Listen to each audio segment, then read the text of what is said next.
All right, we have 15 minutes about for a discussion of the EMS services and potential action items. And a lot of this is first touch. So the big picture takeaway from last Wednesday's EMS discussion with the fire districts here was, in terms of service, it's going well. They are cooperating and have arrived at a general sense of how they are going to combine their forces in a way that has picked up the gaps left by poems going away, and it's going well. The financial model that will result from this picking up of services was summarized by Chief Weber, who said, this is going to fail if we don't finance it, meaning they want to pursue the EMS district. My commitment to all the fire chiefs was that we would pursue the discussion. And so, given our limited time, I want to frame this up as what I am proposing, and this is a first touch, is that sometime in the next few weeks, open parentheses, there is, from the fire chief's perspective, a degree of urgency to get this going. And what, in a general sense, was agreed to was, if you two gentlemen are in alignment with this, we will use the August 6th election, and this is working backwards, as the date on which the people of Pend Oreille County would vote whether or not to finance an EMS district, create the tax that goes with the district itself. In order to be on the August 6th ballot, everything has to be to Marianne by May 3rd. In order for everything to be to Marianne by May 3rd, including the Board of County Commissioners having adopted an EMS district, which does not create the tax itself, but just the architecture for it. We need a little bit of time before that. I don't know how much it is, and I have not gotten to Dolly with this yet, so I wanted to start here. In order to have this body be in a position to vote on whether to create the architecture for an EMS district, we need public comment. And so the first of two very draft resolutions that I wrote, one for each of you, is to have public hearings take place. Please, a general number. When they are, I don't know, sooner is better than later. Where they are, maybe one Diamond Lake, one in this office, one in Medellin or Ione. You tell me. So this is a very soft focus, first touch, not going to happen today. So that's part one of my sort of, let's look at the time frame for this to create the framework for the public input that will allow this body to have a sense of, okay, what's the public thinking? Where are we on this? And then part two would be, side to this. Yeah, it isn't even have to sign it. That's great. I didn't hear you say. My name's on that rubber. It's on the back. Oh, it's on the back. It should be. Is it? Oh. Yeah. Your name's definitely on mine, Brian. Okay. I only did one-sided. No, I'm good.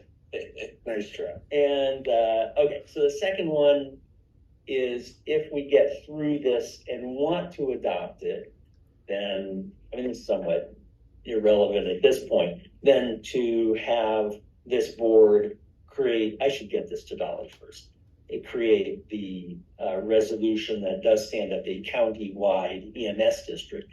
And before I hear your comments, because I want yours a lot more than to listen to myself, really needs to be county-wide.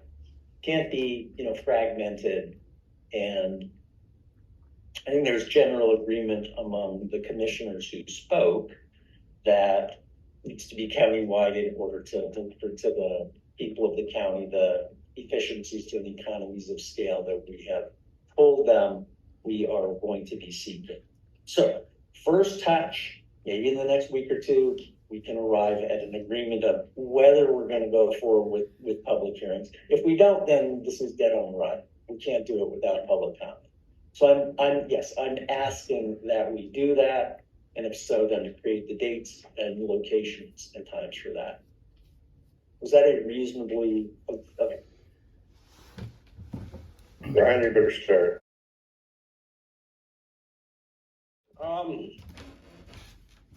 Tentatively, from me, at this point, it's a green light to go ahead. I think we need to have a conversation. It doesn't mean I think it's a good idea to create another taxing district, but at this point, it's green light. I could see what some will say and the pros and cons on both sides.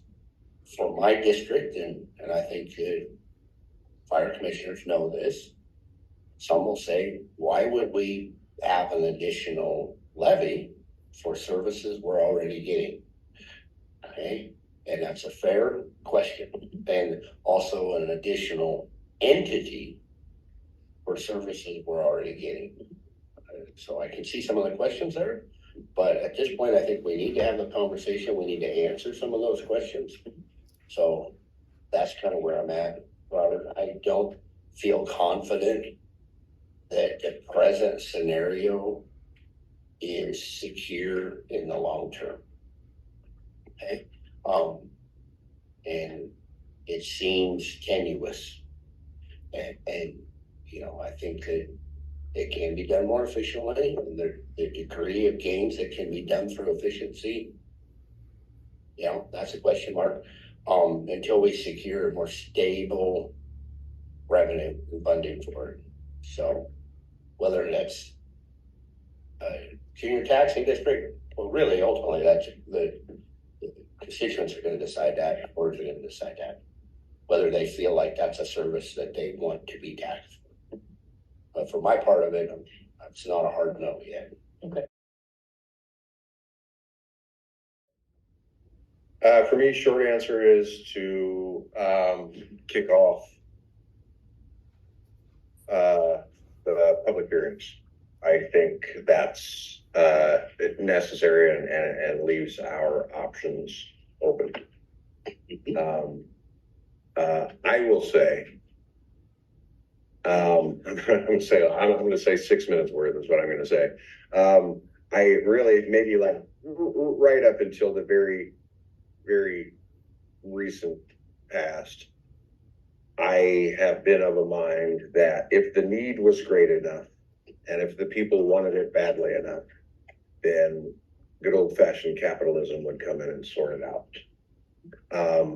It is clear to me, at least on this one, I still believe that in some places at some times, but it's clear to me on this one that the government is in the way and that socialized medicine specifically is in the way. Is that there was a time when a person could pay into Medicare or Medicaid their entire lives and that was going to be enough to sustain them on the back end, and that is no longer the case. You are not paying for yourself anymore, you're paying for you and the next two non-contributors, financial contributors. So it's not a sustainable model. And further, we have watched some, what I would consider to be fairly and very capable business folk break themselves on that wall in Oreille County for a good while, by way of bankruptcy. And so is it necessary and is it right? I'll start in the hyperbolic place, and that is, we spend a lot of money on a lot of stupid things. The royal we, the state of Washington, certainly we, the federal government. Life-saving things would be a way higher priority than all of it, right? Than every last piece of it. So having it's not a coincidence that we're one of the last couple of counties without an EMS district. We have had the conversation about the hurdle of getting additional funding when their first question is, have you created an EMS district? Your people pay for your people's ALS services. And then ultimately the the democratic piece of this, which is to say the people get to decide, am I comfortable with the level of service I have now? And that's one, as much as I would like to pretend I can be objective on it, just because I'm comfortable that